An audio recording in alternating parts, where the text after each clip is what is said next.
Hello and welcome back. Within the next few minutes, I'll teach you how to create a minimalist portfolio in Next.js that looks something like this image that has theme, layouts, and data fetching.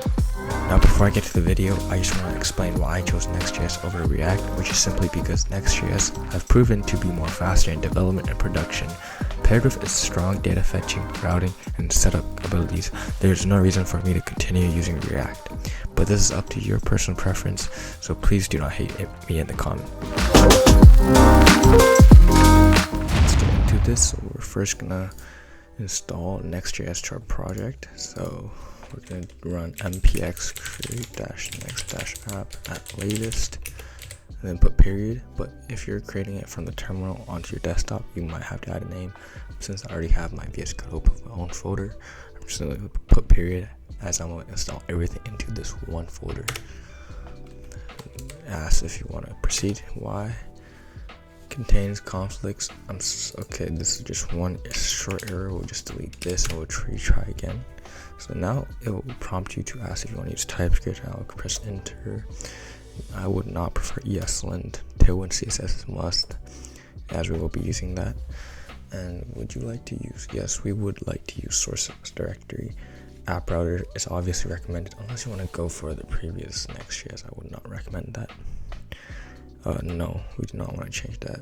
Okay, so now it's adding everything, all the node modules into your project. So once we're finished with that, we're going to continue to shadcn, install shadcn, which is our component library that we're going to be using.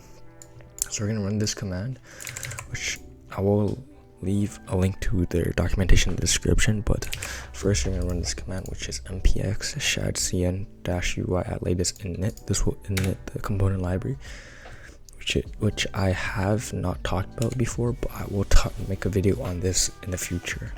We're going to choose gray, and then yes. And once we're done, we're gonna change our folder documentary and change our layouts file. So at this point we don't really need the terminal. So as you can see, we have the metadata. We're just going to change this to portfolio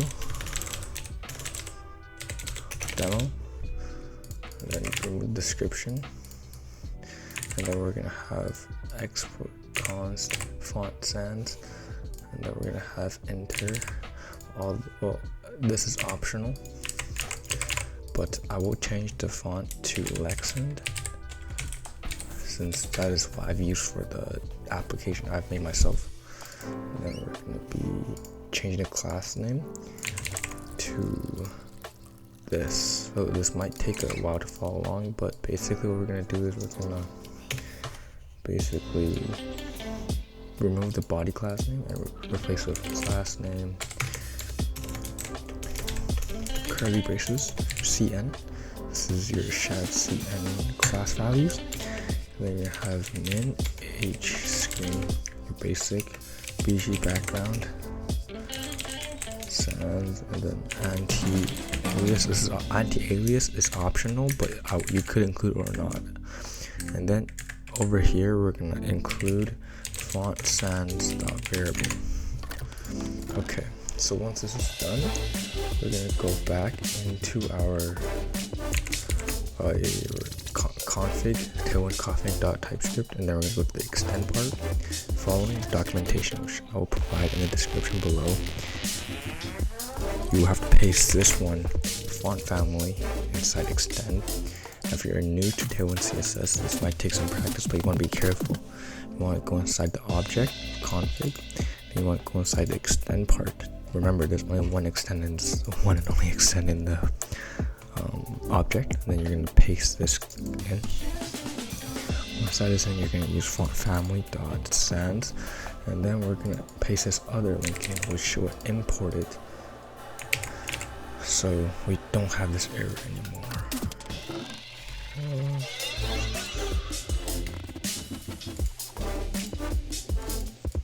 Sorry, I forgot to import one more thing, which is defaulted by, not default by Tailwind CSS, but it is needed to make this work.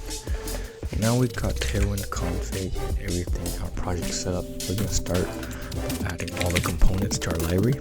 to our project, sorry. So we're gonna run this command, which is mpx shadcn-ui at latest. Instead of init, we're gonna do add, and it will prompt you with which components would you like to add. I will just toggle for all because we don't know if we're gonna need them or not.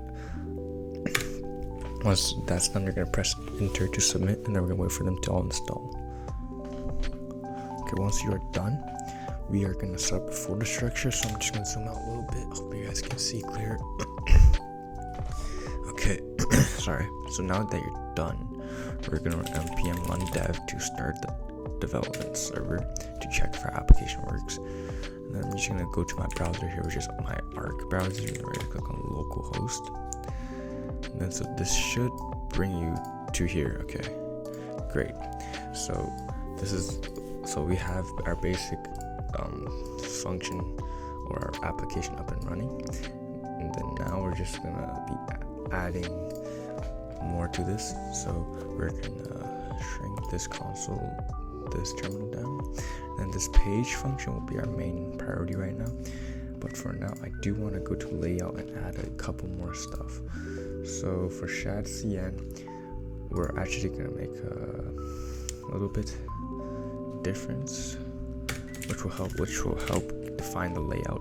So we're technically currently working on the layout section, which I have described in the 3 steps beforehand. So w-screen, and then flex, and then justify center, item center.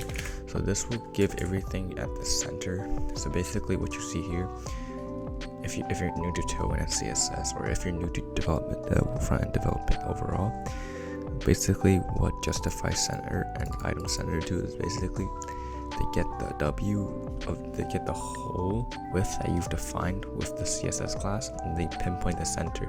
For me here, I did the whole screen, which basically isn't technically the whole monitor I have. It is a whole browser window, which might be confusing to some people, but gets a whole Windows center point. Now if I did 1 out of 2, basically this whole window divided by 2 will be here. So instead we'll just do w-screen. This way we have a full canvas to play around with. Inside we're gonna do min-h-screen. This will basically do the minimum is the screen height, which is 100 view height. And then we have flex again, flex call. And then when it's so, okay, here's a little trick for Tailwind users, and if you're expert you already know this, but if you don't, you don't. So basically if you do MD, is the min width, which is set at 7068 pixels. You can customize this, but I won't dive too deep into this video. And then we're gonna do W45 REM, which is what I have. And then we're gonna use MD again, we're gonna do P-10 padding. We're gonna add some padding, and then P-2. Now you might be wondering, if I already did MD P10, why do I do P2 again? It's because P10 only works for when you are having a screen that's bigger than 7068, but once it shrinks down, less than 768, it would ignore this condition. It will only go for this one. Okay, so when that's done, I'm gonna wrap the children inside here, and then we're gonna get along with the layout. So I'm gonna delete everything here, and I'm gonna start working on the navigation. My dog is yelling. It's just text file. We're gonna have a test, nothing too big, and that's a font we're gonna be using Lexan.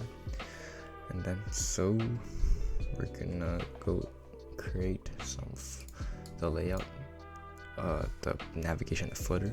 So inside components, here's how I like to do it. This UI is your shadcn-ui library components. Beneath here is a folder that I'm gonna create called layout.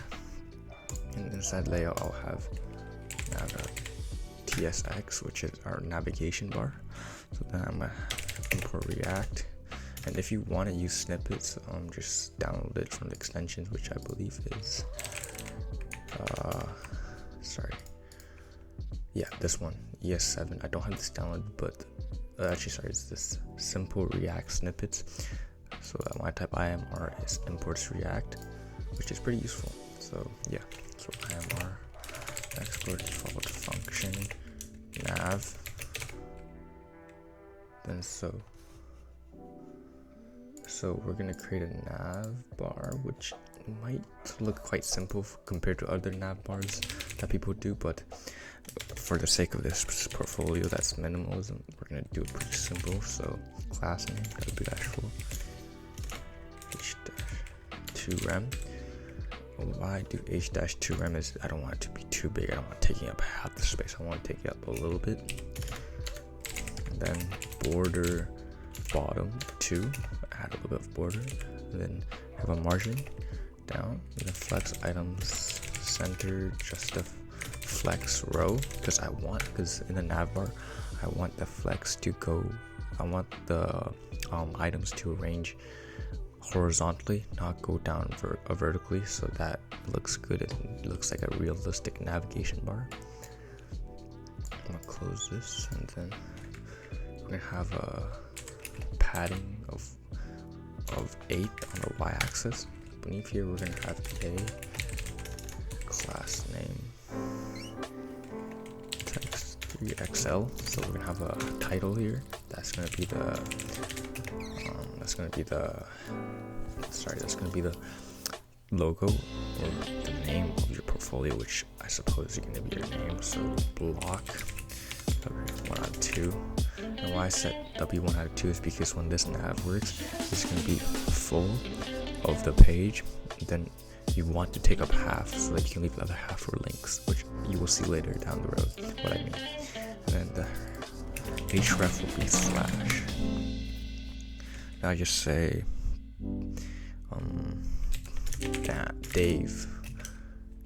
Dave Smith. It looks like a good name. And then I'm gonna copy this down one more. Actually, before that, I'm gonna create div, which will be the same. Justify end. This time it will start from the end. Justify end basically means it will start from the end instead of start from the left. Because in regular React or any code, HTML, it will basically start from the left to the right. But this time I do justify end, so it starts from the end to the right to the left, so it looks more natural, to be fair. And then we're gonna have padding X for center, flex row, and then h full gap of 7. So that if we have more than one link, we have an automatic padding which we don't need to add. And we're gonna have a link, class name font semi-bold, text dash black slash 60. This will be the grayish color. And then when it's darkening, which I'll add later, that will change. And then it will be about the href will be slash again. We can import this to our nav. And if you type in nav, it'll come up in the IntelliSense, which you can class internal automatically import. And Dave Smith, you get the link right here. If I do this, you can see this is what I mean by Dave. And then we forgot to add something. Sorry. I imported from Lucid React, which is the wrong place to import. It's next slash link. Sorry. Therefore, doing something wrong. Oh yeah, it's already a before export type.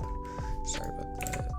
Refresh and you see about Dave Smith, which works perfectly. And you already got that minimal nav bar look, so we're gonna work down from here.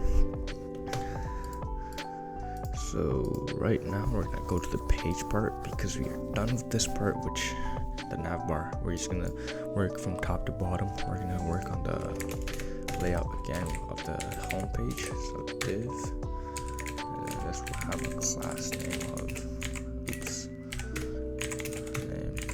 what's going on? W full to take up the whole width of the space, and h-auto because we don't want to have a overspanning page. Then we're gonna have another div inside here, which will be the header or the first section. Flex call, and then gap 2. this will be the layout of the page. And then we're gonna have the title of this page, which will be font semi-bold. And then text XL. Hey, welcome to Dave Smith. Hey, I'm Dave Smith. Then you'll see a text pop up here, which is what we want. We want a semi-bold so that it does not take over the bolded text title here, but does show you enough context that looks semi-minimalist and professional, I guess, in a way. We're gonna have just a regular div, and we're gonna have a lorem to just, this is your body text. You can add whatever you want, but I'm not gonna dive into that because this is Dave Smith. I don't know anything about this guy. And from here, we're gonna work on the links, which depends on you. You can add some links. Personally, I'll just copy this section from the project I already have, which has my GitHub and my YouTube, which will be perfect. And then so you want to create a link here, HW, the width of 8, and then the height of 8, and then you want to ref equal to, let me get my YouTube real quick.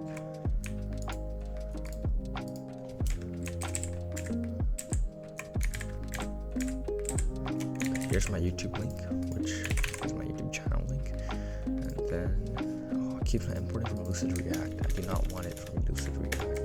I want it from the next link. So there we go. And then where was I again? Yeah. So here we're gonna have a little icon. So it's gonna be YouTube icon, which now we're gonna use Lucid React because they provide the icons for this. There. And once you click on this, it'll show up YouTube, which is my channel. Apparently everyone likes shorts nowadays because this one got 2.3 thousand views, which I'm really happy about. This one got 191. I mean, hey, that's pretty sick for me. And this one, not so good. I don't know what happened to this one. I really tried on this video, to be fair, but whatever. Anyways, then we're gonna copy this one down. Then this, I don't know, might be your GitHub icon. I will add my GitHub link because I'm too lazy. And then if you refresh, there you got your GitHub icon. So you got your icon section now. And then we're gonna work downwards to the hard part, which is a project section. So we're gonna create another folder here, labeled pages, and then in here we're gonna create projects.t lowercase. This will be where they fetch the GitHub, this is where they fetch the GitHub projects from the repos, and your URL, your link, your whatever profile link you have, they'll fetch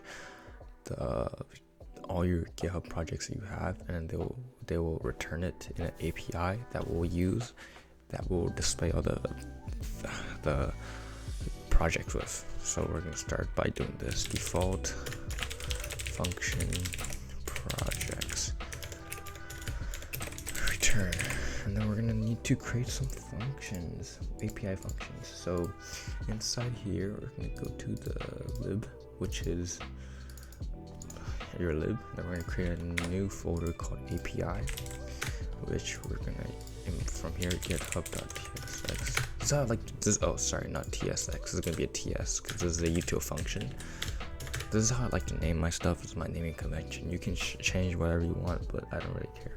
Here's what's gonna go down. So we're gonna import create context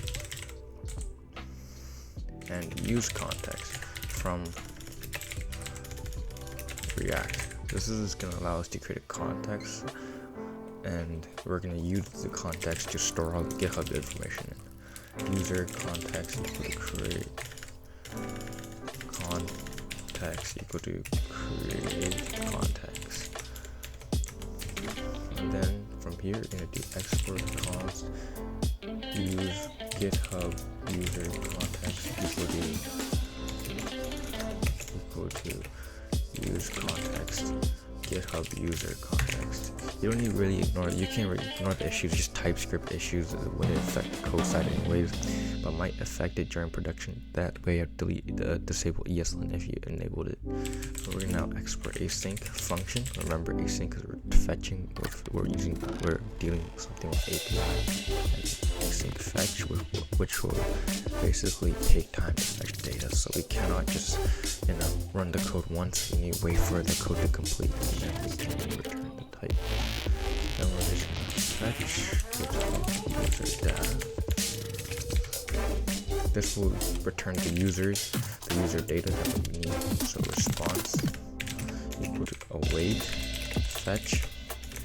And then here's a funny part, okay? So for all the people out there, I need you to use your own GitHub here. So here, I'll show you what I mean. So api.github.com/users/ this will be your name, okay? So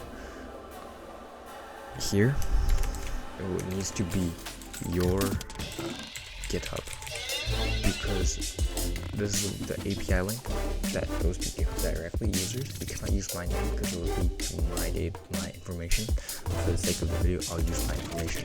Remember, please change it to your own GitHub. If you don't have a GitHub, perfect, that'll be fine. I've already done this with the project.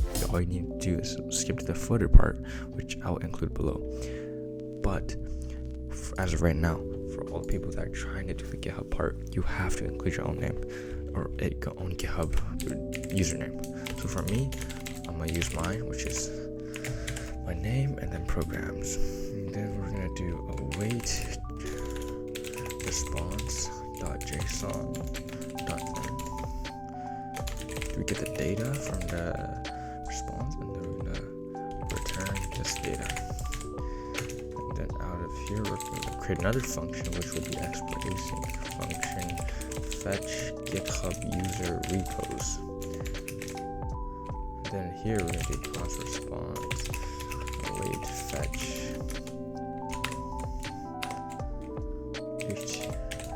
same URL, which will be api.github.com/repos. Actually, sorry, this is users / and then out of here, basically this link, we add a repos to it at the end. Another repository repos. So we get the repositories you have in your account. And just for your information, all users public repositories are available in this API. If you go into your account and create a private repository and you try to visit this, you will not get it. So you must create a public repository in order for you to see that repository in this API link. And then go back to what we're doing. So const data equal to await response.json. What the hell? I can't spell here. So sorry, response.json. Then we're just gonna, there's no need for data, so we just return data. That's about it. That's already our data. And so once we're done with this, we're gonna go back to page. We're gonna go back to projects. Actually, this is where the fun part kicks in, because we actually, now that we're done with this, we're done with the util functions. We actually can work on a project. So return div class name flex call, then w full my-a. We're gonna add a little bit of margin there. Have our title for this section, which will be bolded, and have a margin of 4. And we're gonna label this projects. And then we need to import this. So just go to your page tsx, and you'll see projects right here. Perfect. So then from here, we're just gonna do w with full again. Then we're gonna have a grid of 2 columns, and then gap of 4. And then so here, this is where we need to use effect. Now, what is React use effect is basically it launches it loads on the start, and then there's dependencies, which is basically a given array that you give to React user effect, that whenever that dependency in that array changes, or that state mutates or manipulates, or whatever it's called, it will run that use effect again. So basically what we're going to do is we're going to have data, set data, which will be all our repos that we were going to fetch. So we're going to call all the GitHub function, all the util functions that we have in the GitHub over to here. So React use state, then we're going to have any type of array, because remember we're using TypeScript, so it's better if you have for a type. And then we're gonna have our array here, and then we're gonna use React use effect and then fetch GitHub user repos dot then data equal to set data.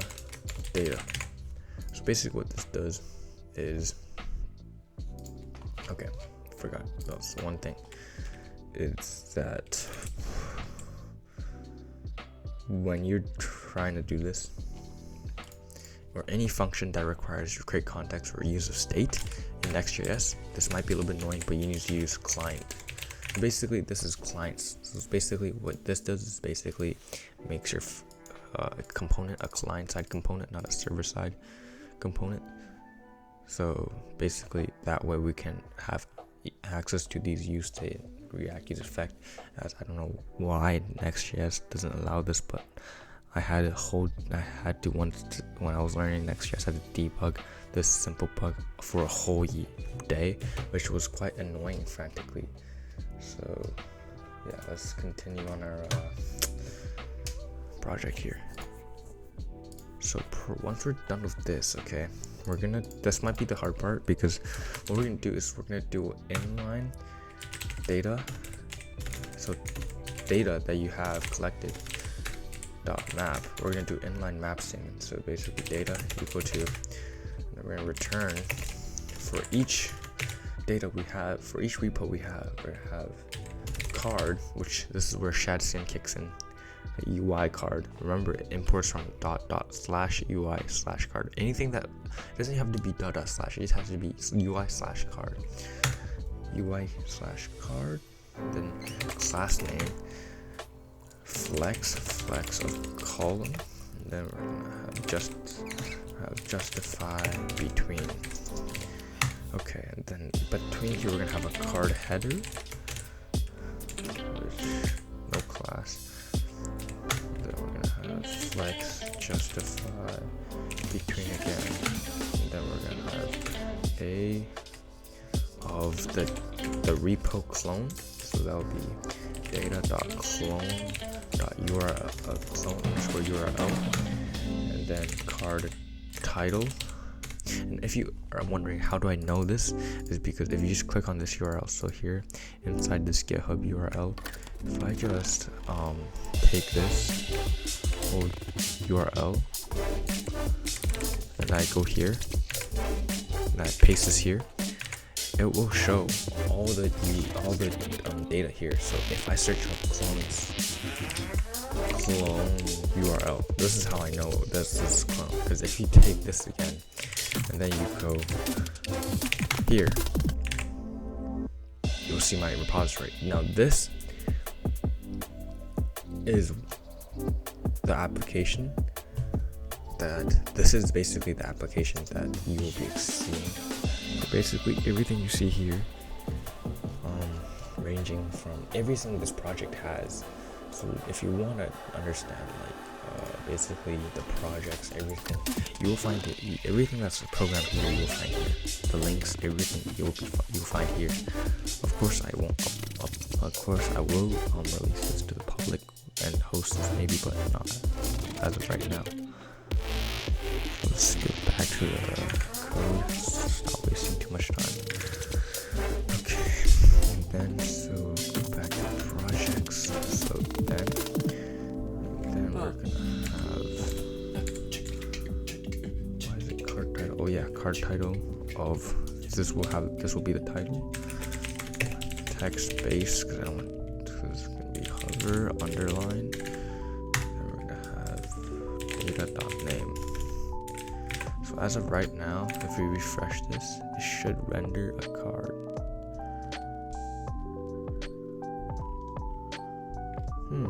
It's weird. Did I forget something?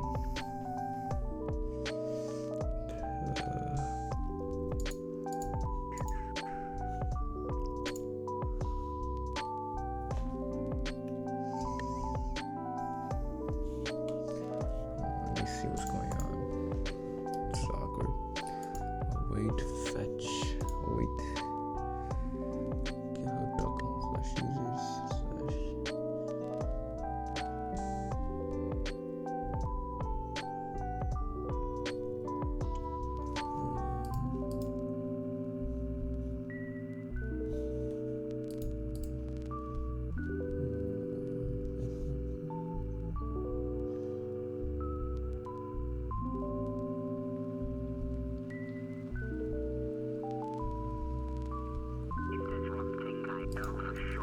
Okay, let's just see what's going on.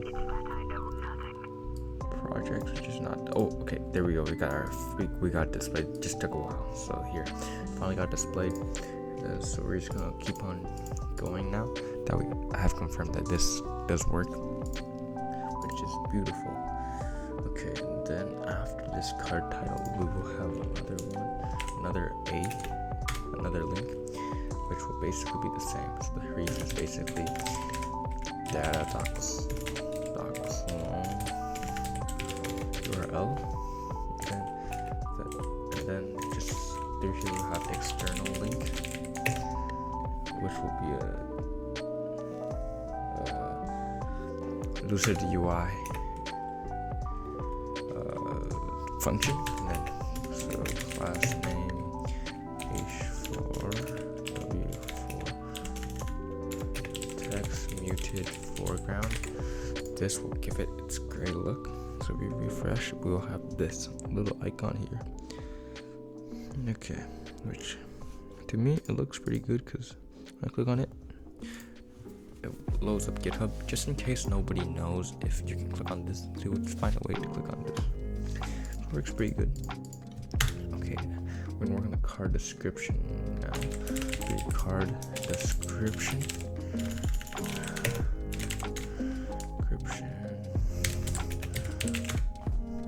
Line clamp 2 text small font light, and then data.description. There, it's a repo description, which is beautiful. And then after this, we're gonna work on the card's footer. So footer class name flex justify between. Then we're gonna have badge. Actually, we don't need the badge, do we? We don't need this badge. Just card description, class name,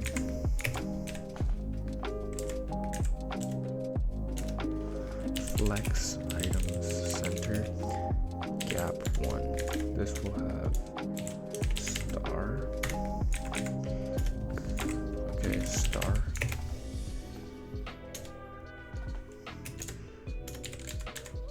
Class name height 4 width 4. Now, as of right now, I don't know what to do with this star, but I'll just add it here just for the convenience, just in case we do need to add functions to this later in a future tutorial, which I will continue showing you guys just if there's updates I want to add to this application. But as of right now, it's just be an empty star, or you can delete this and just, you know, like I said, this is already a clean enough design. For the card footer, you already have this clean design, which I like pretty much myself too. So now that we're done with this, we can work on the footer. That should end the video. So footer.tsx, import React, then export default function footer. Just like the nav, we're gonna be doing justify between. which is how we're gonna be doing it. So return div, always a div, class, class name full, just like how we did it with the nav bar. We're gonna be doing the same thing here. So we're gonna have a padding of 4, border top, instead of bottom this time it's gonna be border top 2, and grid columns of 2.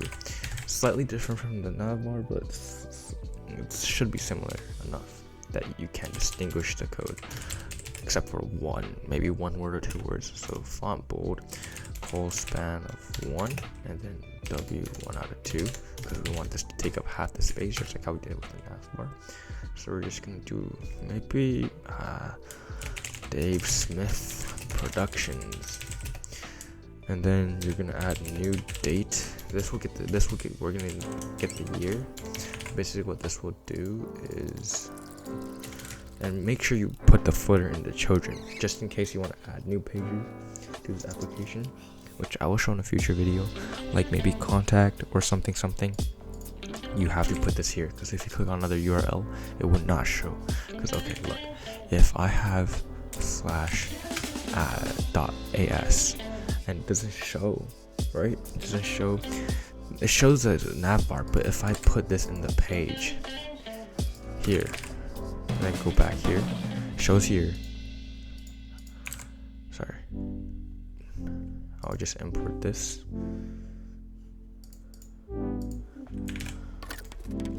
So okay, save this. Okay, so it will show here. It will be the same. Once I go to another link, it will not show.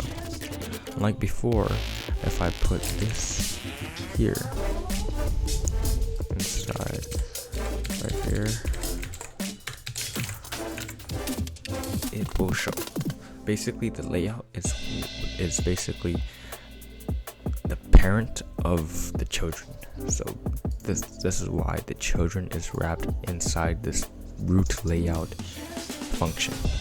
So basically, whatever shows here is what. So basically, if you put everything, any code here, it will be static. It will render through every page, but your children will be your separate pages. And if you want some different page, different stuff, this is where you have your page and your layout difference, which you would learn in the Next.js documentation. I suppose you guys already have learned this before. We're gonna continue with the footer. Oh, we kind of forgot to import this to the layout. Dave Smith Productions 2024. Once we're done with this, another one of flex half width, justify end this time, just like how we did with the nav bar. Then gap 4, and then you can have just different links. So YouTube,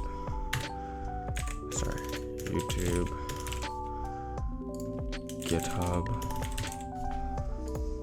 Twitter, and then it'll show here. So you can click on these links. Well, it doesn't show anything, but basically it is what it is now.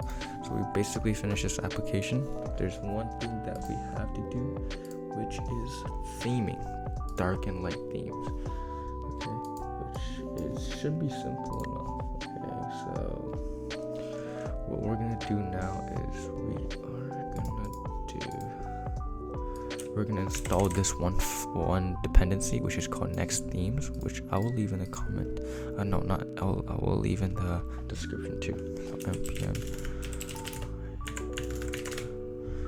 install Next Themes. Once this is done, I'm gonna walk you through this. Just go inside your components and create just one file in the root component.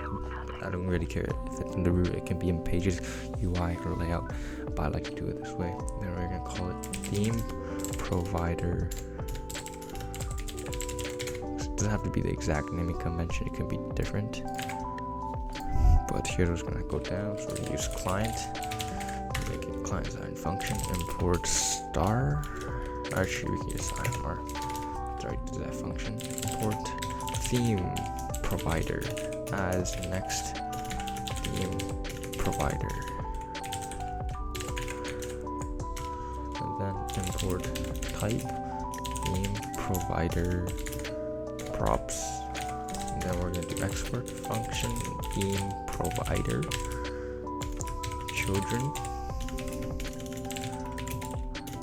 props, which will be theme provider props, and then we're just gonna do return next theme provider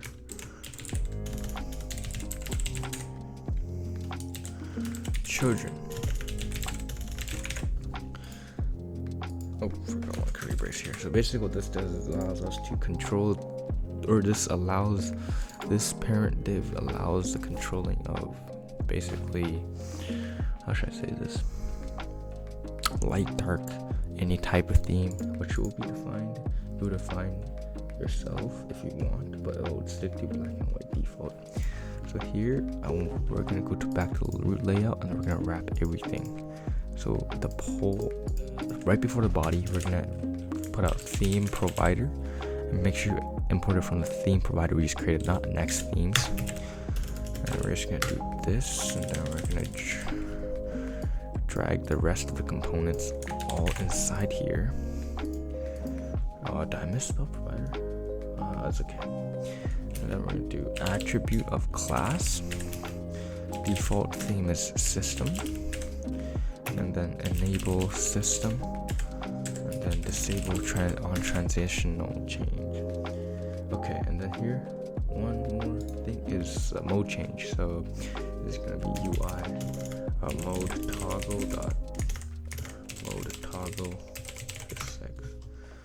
Then basically what this does is your basic mode toggle, which I'll just paste here. I'll walk you through this too. I'll put this in the description too, in the GitHub, or sorry, just in the description, since it's pretty self-explanatory.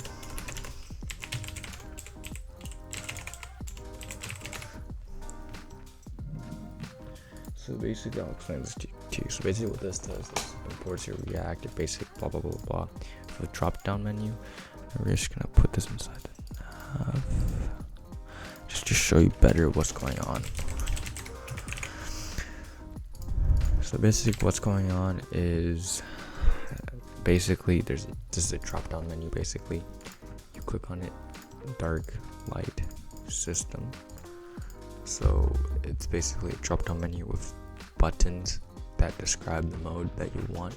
Currently I'm on light. I can switch to dark. You see it's responsive, and if I change it to light again, it's responsive again. System, which I have it on light by default. So yeah, that's basically it. And yeah, thank you for watching. This is a little bit scuffed, but it's my first tutorial. Tell me if you guys like it. I'll for sure create more tutorials if you guys love it, but for now I'll just leave it here, and maybe next time I'll do a coding challenge with you guys for fun. But thanks for watching. Make sure to like it.